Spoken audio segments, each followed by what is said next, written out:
PowerApps is one of the applications that comes with your Microsoft Business Premium subscription. PowerApps allows you to build mobile and web apps that will collect data for your organization. I will show you some pre-built templates for PowerApps that Microsoft have for the nonprofit industry.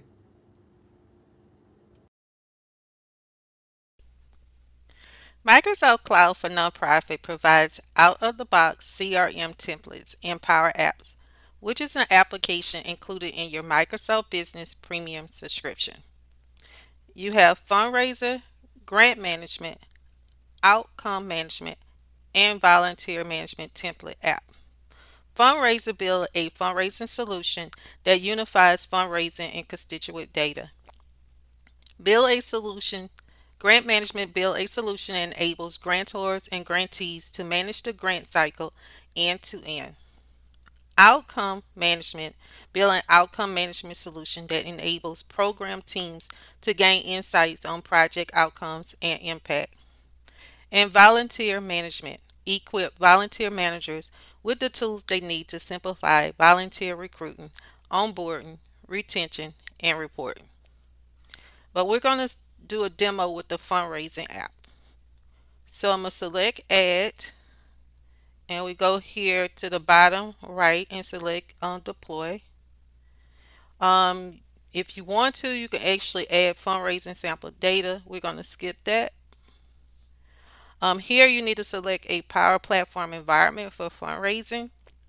I advise you to actually create your actual environment before coming here to deploy a template. So I have one created already. And next.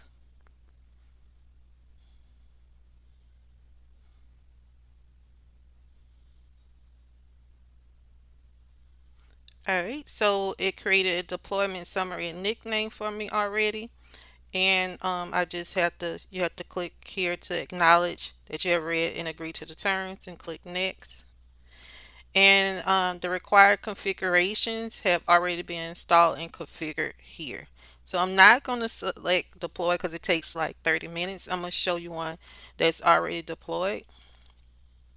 So here is the fundraiser template app after it has been deployed. And we're going to go through the navigation here on the left side.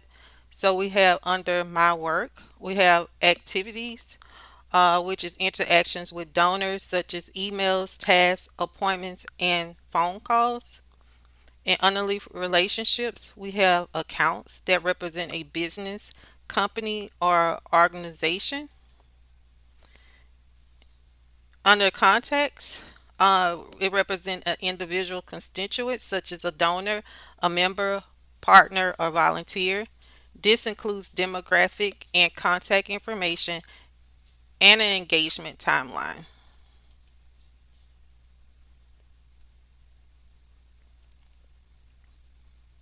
So appeals and package are fundraisers.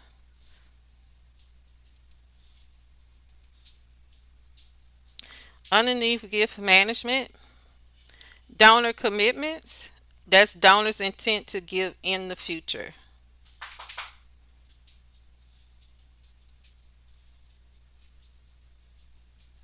We have payment schedules. The payment schedule page shows recurring donations and pledge schedules.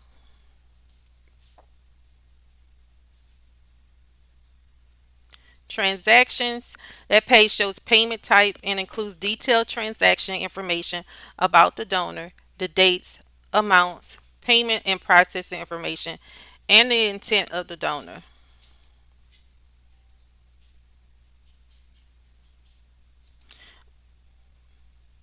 We have gift batches. That page you can group transactions and donor commitments into batches.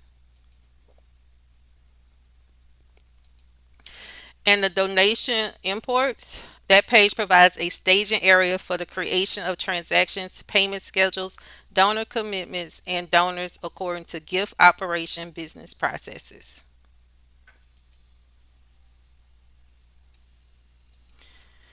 We have receipts. That page shows either receipt of donation or an acknowledgement of donation.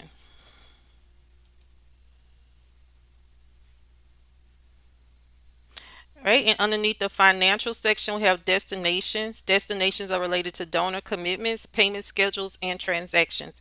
Destination is also the connection point to financial systems.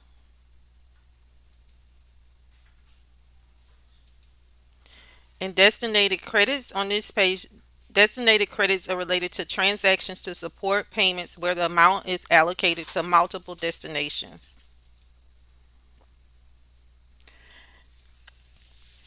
And destination plans on this page, destination plans serve an almost identical role as a designated credit, but do so for donor commitments and payment schedules because these records can exist before the creation of transactions. All right, so let's take a look at how the accounts page look. We're going to click on Sandra Halley Foundation, and you could take a look at here on the details that's on here with the account information, the constituent details, the primary contact, and the address. And you can view the timeline of when she was contacted or when this foundation was contacted. You can go over here to the details page. This is the contact preferences. For example, if the preferred method of contact is could be any, or if they prefer certain ways to be contacted through email, phone, fax, or mail, or if they don't want to be contacted at all, they will choose here. In the given preferences, if they want to remain anonymous, this can be selected, and how they want their receipt, it can also be selected too if they want it to be through email. This section right here shows how they were given. The active transactions for fundraising is here. For this Sandra Haller Foundation, we have the active donor commitments for fundraising if they had it here, and active payment schedule for fundraising.